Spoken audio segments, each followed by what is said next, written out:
I just had to let you know you're.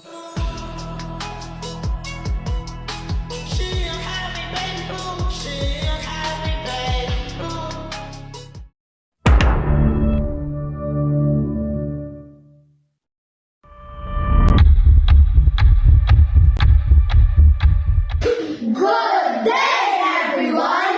We are the Group 3, and today we will be sharing a video talking about the cultural heritage of the Mangi Festival, entitled The Historical Mangi Festival. I am Ray Francisita, the Group 3 leader. And I am Felicia Antico, the Group 3 co-leader. And I am Amara Kaliwi, the Group 3 secretary. And I am Aris Jamrica, the Group 3 treasurer. I am Princess Irish A. Ramos, a Group 3 member. And I am Little Zane M. Ramos, a member of Group 3. And I am John Albert T. Zipagan, and you can call me Jobber.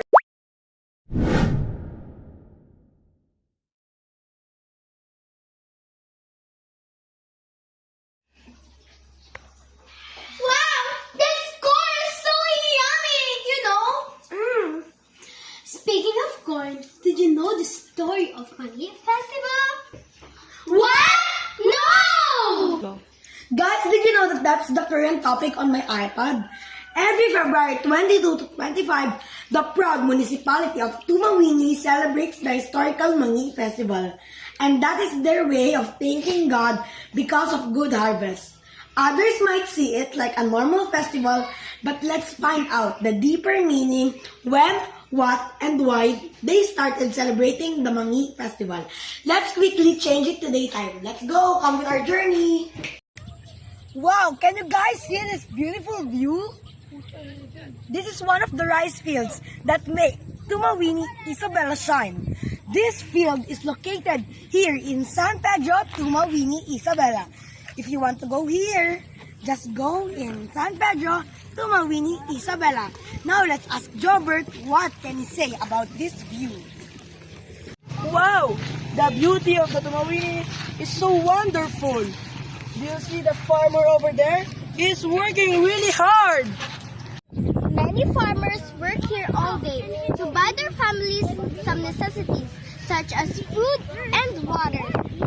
Don't you know corn can be a dish or a dessert? Example, mais con hielo and cheese corn can be a dessert made with corn. Did you know that the Filipinos love corn? Yes, it's because it is one of the most yummiest food in the Philippines. That's why. And now, let's head on what the Tumawinians do during their town fiesta.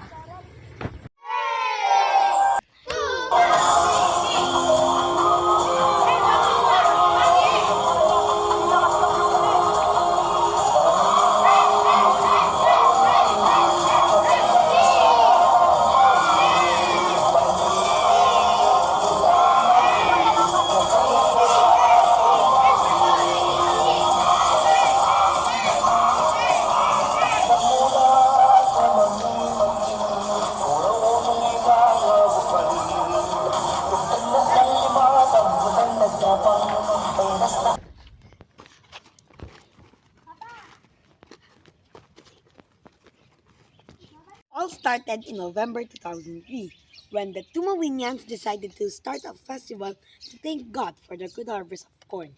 And that's when the Mangi Festival is first celebrated.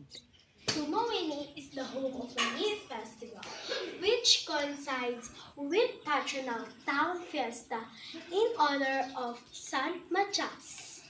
The festival promotes Tumawini as a source of corn and its byproducts, and is celebrating street dancing.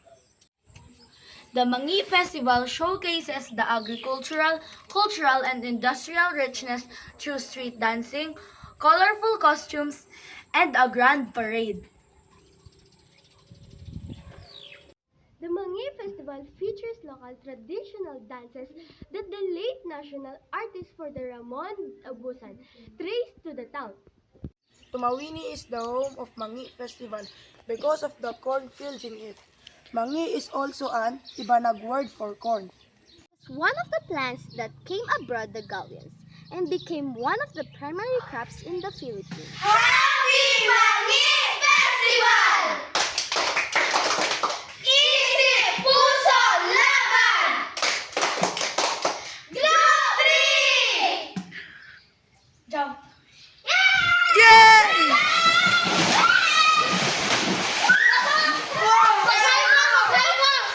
Hello guys! Yay!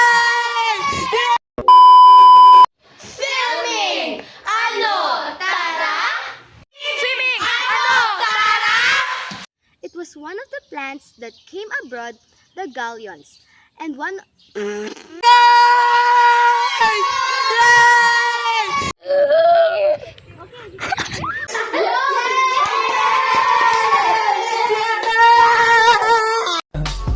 I just had to let you know you're